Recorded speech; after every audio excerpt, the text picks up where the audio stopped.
Si l'année 2020 s'était montrée complètement à part dans le monde du sport à cause des restrictions de la crise sanitaire, 2021 a elle aussi mis à l'épreuve fans et sportifs, mais non sans offrir de grands moments.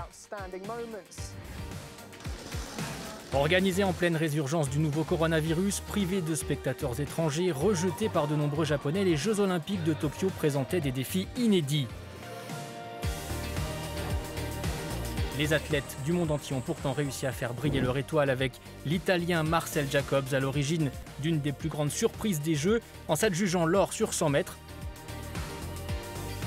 Ou encore la Jamaïcaine Elaine Thompson-Herah, devenue la première femme à gagner l'or à la fois sur 100 et 200 mètres.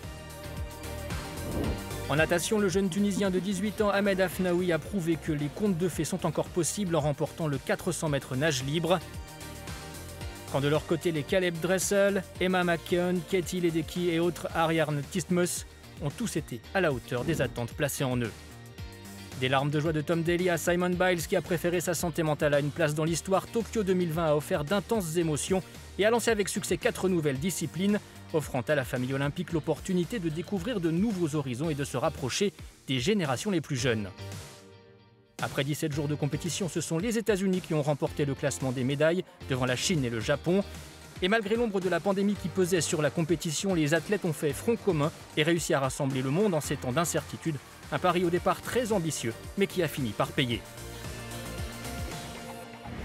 D'un événement sportif majeur à un autre, 2021 a également été marqué par une équipe d'Italie qui a largement dépassé les attentes des tifosi en remportant l'Euro à Wembley en Angleterre. Reporté d'1 an à cause de la pandémie, le tournoi a consacré le retour des supporters dans les stades et permis d'ouvrir les vannes d'émotions retenues pendant des mois de confinement et de restrictions. Après une intense phase de groupe, le tournoi a pris une autre dimension en 8e de finale, avec le scénario haletant de la victoire espagnole contre la Croatie et le coup de tonnerre suisse éliminant contre toute attente les champions du monde français au tir au but. Après avoir résisté à la pression et grâce à la performance de tous ses joueurs clés, l'Angleterre a abordé la finale dans un élan d'optimisme, mais c'était sans compter sur Leonardo Bonucci qui a égalisé après l'ouverture du score de Luke Shaw avant de sceller la victoire italienne au tir au but. Non qualifiée pour le mondial en Russie en 2018, l'Italie a réussi grâce à une séduisante combinaison de jeunesse et d'expérience à décrocher un 6e titre international.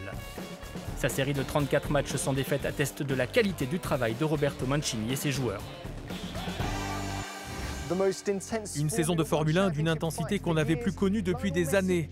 Lionel Messi qui rejoint le Paris Saint-Germain, Tadej Pogacar qui gagne son 2e Tour de France ou encore la retraite de Valentino Rossi, légende de MotoGP. 2021 a vraiment été très spécial et même presque plus que cela encore. Implacable et inarrêtable à Melbourne, Roland-Garros et Wimbledon, Novak Djokovic avait l'opportunité de devenir le premier depuis plus d'un demi-siècle à remporter les 4 tournois majeurs lors d'une même saison.